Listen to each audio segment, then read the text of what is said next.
दोस्तों, कई स्टूडेंट्स ने मुझे पूछा कि भैया हम अकाउंट्स पढ़ना तो चाहते हैं पर उसमें ना इंटरेस्ट नहीं आता, इसीलिए अकाउंट्स में कम मार्क्स भी आते हैं, तो उसका सॉल्यूशन बताइए। तो आज हम इसी प्रॉब्लम का हल बताने वाले हैं कि how to score good marks in accounts, और साथ में इंटरेस्ट कैसे लाए उसमें भी चर्चा करेंगे, क्योंकि इंटरेस्ट जागेगी तभी तो पढ़ पाएंगे। इसीलिए मैं आपको ऐसे 5 टिप्स बताने वाला हूँ जिससे डेफिनेटली आप अकाउंट सब्जेक्ट में अच्छे हो जाएंगे। और उससे पहले मैंने कैसे अकाउंट्स में अपना इंटरेस्ट डेवलप किया वो भी आप लोगों के साथ शेयर करना चाहूंगा। पता नहीं आप कैसे फील करेंगे, और डेफिनेटली कह सकता हूँ अगर मेरे एक्सपीरियंसेस को आप अच्छे से ऑब्जर्व करेंगे तो वो आपको कहीं ना कहीं जरूर हेल्प करेगी। बेसिकली जब मैं बीकॉम में था, मेरे कॉलेज में अकाउंट्स में मैं टॉपर था, और इसीलिए अकाउंट्स में मेरा ऑनर्स भी था, और उसी से क्लास 11-12 के बच्चे मुझसे ट्यूशन पढ़ने भी आते थे। तो पहला टिप्स यही होगा, अकाउंट्स में अच्छे मार्क्स लाने के लिए आपको बेसिकली प्रैक्टिस ज्यादा से ज्यादा करनी होती है। अब आप बोलेंगे यार ये तो हमें भी पता है, क्यों पका रहे हो भैया, अकाउंट्स करने बैठो तो मन ही नहीं लगता, तो कैसे प्रैक्टिस करें। तो मैं आपको कहना चाहूंगा मन तो आपको लगानी पड़ेगी। मेरे साथ क्या होता था, जब मैं कॉलेज में था तब हमारा घर छोटा सा था, सारी लेडीज अंदर के रूम में और मैं और पापा एक रूम में सो लिए। तो होता ये था, पापा को महाभारत, गीता, रामायण ऐसे धार्मिक किताबें पढ़ना बहुत अच्छा लगता था, आज भी लगता है। तो मेरे ही रूम में बैठते थे पढ़ने के लिए, मेरा रूम यानी हम दोनों का रूम, एक ही बात है। और वो जैसे ही पढ़ने बैठते तो मुझे भी, सुमेर बेटा आ जाओ पढ़ने बैठो। अब बापू बुला रहे हैं तो मना कैसे करे, तो मैं भी अपना किताब लेकर बैठा रहता था। अब प्रॉब्लम ये था, मेरे बापू हैं, एक बार पढ़ने बैठ गए तो उठते ही नहीं थे, और अगर मैं उठ जाऊं तो डांट पड़ेगी। समझ रहे हो ना सिचुएशन। अब पढ़ने का मन तो होता नहीं था, कान तो आईपीएल में है, मम्मी क्या खाना बना रही है उसमें है, मन तो है ही नहीं। बैठते थे तो अब दिखाना तो पड़ेगा पढ़ाई कर रहे हैं, न तो मार पड़ेगी।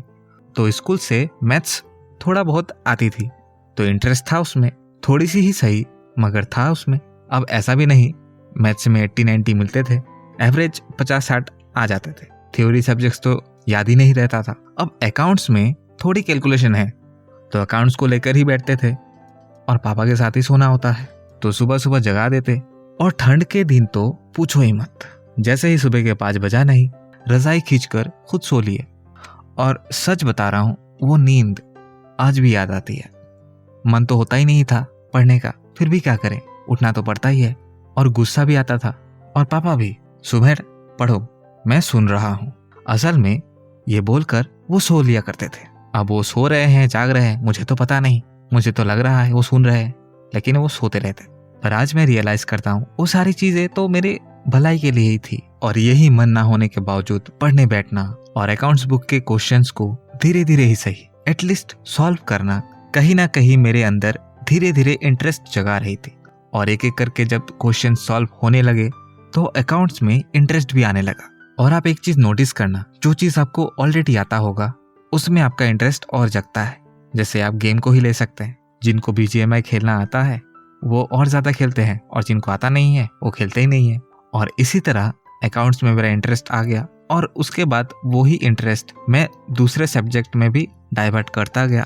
इसीलिए मैं कहता हूँ अब जब भी पढ़ने बैठो, आपको अकाउंट्स आती हो नहीं आती हो, एटलीस्ट आप क्वेश्चंस को सॉल्व करने बैठो तो सही, तो ही क्वेश्चन सॉल्व करो, मगर करना जरूरी है।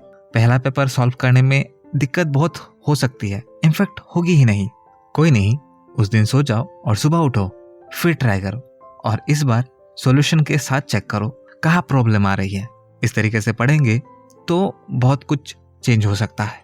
नेक्स्ट टिप, आप फॉर्मूलास और कॉन्सेप्ट की लिस्ट बनाइए, और उसे आप किसी बैग में या पॉकेट में नहीं रखें, आपको अपनी पढ़ाई के टेबल के सामने लगाना है।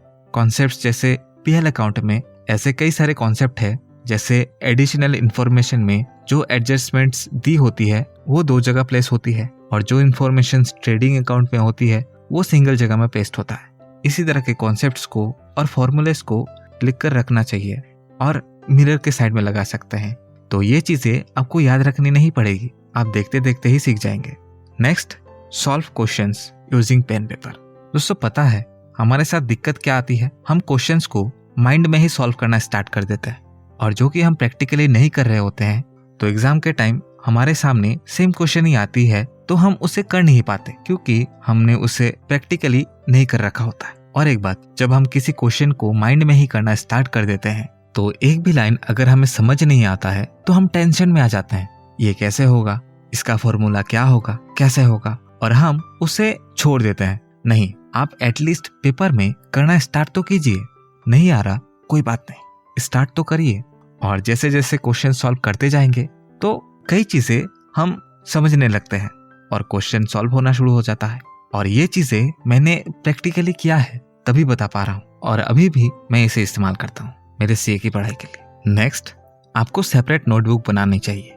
ये कॉलेज स्टूडेंट्स के साथ अक्सर होता है, एक ही नोटबुक में सारे खिचड़ी बनाते हैं सारे सब्जेक्ट्स का, क्योंकि स्कूल थोड़ी ना है, इसीलिए कोई डांटने वाला भी नहीं। तभी आपको खुद से डिसिप्लिन होना होगा और अकाउंट्स की सेपरेट नोटबुक बनाना होगा, और उससे होगा ये, सारी इन्फॉर्मेशन एक सीक्वेंस में रहेगी और पढ़ने के टाइम आपको आसानी भी होगी और समझ भी आएगा। नेक्स्ट जो सबसे इम्पोर्टेंट है, रेगुलर प्रैक्टिस। दोस्तों, आपको दिन के 8 घंटे नहीं देना है, आप कम से कम 30 मिनट तो दीजिए। और रेगुलर का मतलब ये भी नहीं आपको हफ्ते के 7 दिन अकाउंट्स पढ़ना है, नहीं, 4 दिन ही सही, आपको 30 मिनट 1 घंटे देना चाहिए। आप कम से कम 30 मिनट तो दीजिए, और डेडिकेशन भी। और किसी ने खूब कहा है, चलता रहूंगा पथ पर, चलने में माहिर बन जाऊंगा, या तो मंजिल मिलेगी या अच्छा मुसाफिर बन जाऊंगा। इसीलिए अकाउंट्स की रेगुलर प्रैक्टिस करना जरूरी है। एटलीस्ट प्रैक्टिस तो कीजिए, होगा नहीं होगा बात की बात है, लेकिन प्रैक्टिस करना जरूरी है। दोस्तों, वीडियो कैसा लगा कमेंट में जरूर बताएं। धन्यवाद।